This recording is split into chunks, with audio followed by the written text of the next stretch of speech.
السلام عليكم، عاملين ايه؟ كل سنه وانتم طيبين. كنا عملنا مع بعض قبل كده كفته الرز العاديه باللحمه الجملي، وبعد كده عملناها بالفاصوليا البيضاء. النهارده هنعملها بالكبد والقوانص باسهل ما يكون، نفس الخطوات ونفس الطريقه. هنعمل كفته الرز بالكبد والقوانص زي كفته الرز بالفاصوليا البيضاء. ده عندي كيلو كبد على قوانص، انا غسلاه كويس ونقعاه في الخل والليمون والجنزبيل، غسلته طبعا كويس وبالدقيق وكل حاجه. خضار مشكل، كزبره وشبت وبقدونس، بهارات مشكله، كزبره ناشفه وقرفه وجنزبيل وكمون وشطه وملح وفلفل اسود وشويه كده قرنفل، والبهارات اللي تعجبكم حطوها. 4 بصلات متوسطين الحجم يعني، وعندي راس توم فريش كده خضرا قشراها، وعندي الرز كيلو رز مطحون انا طحناه في البيت. ما عندكيش اشتري رز جاهز من بره، بس انت طحنيه، تغسلي الرز كويس وتنشفيه في الهواء كده اهوت لحد ما ينشف، وبعد كده بتطحنيه في كبه البهارات، بيطلع معاكي زي دقيق الرز كده بالظبط، وبيبقى اسهل لك واوفر لك واقتصادي ونضيف. هنخش بقى على الطريقه. مبدئيا كده جبنا الخضار المشكل بتاعنا، كزبره وبقدونس وشبت، هقطعهم كده تقطيع عشوائي عشان احطه في الكبه بتاعتي، وهفرمهم مع كل البهارات والبصل والثوم كله مع بعضه يعني. احط عليها البصل كده، نحط بقى كله على بعضه بحيث سهل علينا الدنيا. كبه بتسهل عليا كل حاجه. هنا راس الثوم، هنحط البهارات بتاعتنا اهي. هضرب كله في الكبه دلوقتي معاكم.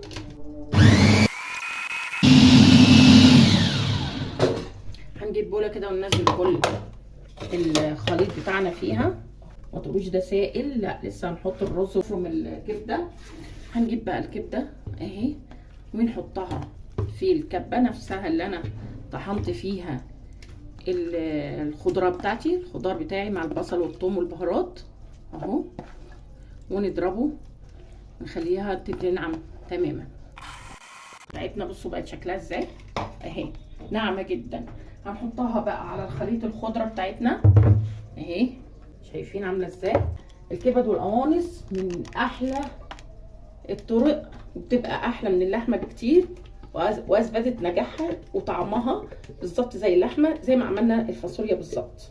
هنحط بقى الدقيق بتاعنا، الدقيق الرز اللي احنا عملناه فوق الخليط كله اهو. نبتدي نعجن بقى.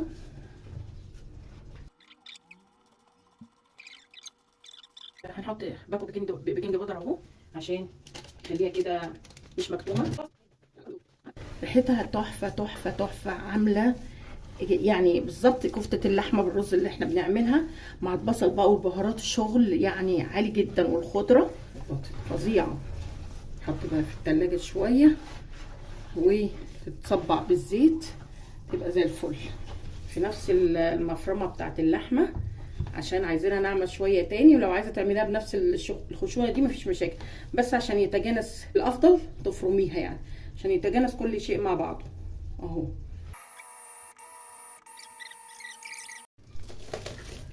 هقفلها بكيس ستريتش راب كده واحطها شويه في التلاجة على ما اعمل لها الصلصه بتاعتها زي ما انتم شايفين كده، يعني زيها زي كفته الرز العاديه اللي احنا بنعملها تماما. ارجع لكم بقى بعد وانا بصبعها، نعمل التقليه مع بعض او الصلصه، تكون دي شدت في الفريزر شويه.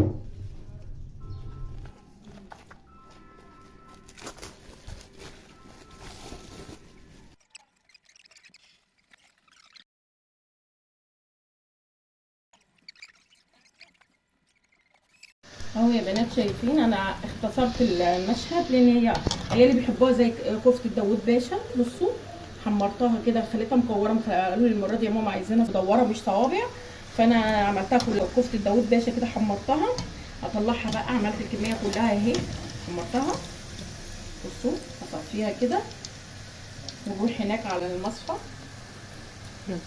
اهو. حمرت الكميه كلها، اطلعها بقى وانزل على الصلصه طوالي بتسبك، نحط لها الماجي والملح والبهارات بتاعتها، نظبطها على الكفته وحمرناها. هننزل دلوقتي هنعمل الصلصه بتاعت الكفته. ننزل بالماده الدهنيه بتاعتنا اهي، شويه زيت حلوين كده محترمين او سمنه زي ما تحبي. ننزل بالبصله، متعودين كده نحط معلقه ملح علشان تكرمل البصله بسرعه. ودلوقتي ننزل بالثوم. ثوم كده، مش عايزه لونها يتحمر قوي. اهو ننزل بقى بالطماطم بتاعتنا، نغطيها بقى لحد ما تتسبك. الصلصه اهي اتسبكت، انزل بيها بقى. بسم الله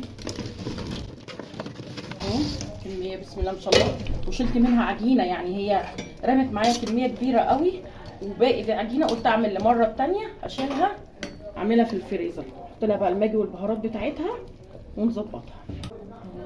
شايفين جمالها وحلاوتها؟ لسه بقى تتسبك وتبقى جامده طحن، ريحتها تحفه تحفه تحفه اهي. اظبط ملحها وبهاراتها وتاخد غلوتين تستوي كده ونقدمها. ما شاء الله الله اكبر. دقيت حوالي اقل من النص الكميه واهو اشيلها اعملها المره تانية. وعملنا الكفته وعملنا جنبيها رز بالشعريه وسلطه ولسان عصفور وبتنجان مخلل. وتفضلوا معانا بقى في رمضان كريم احلى سفره مفيش بعد كده.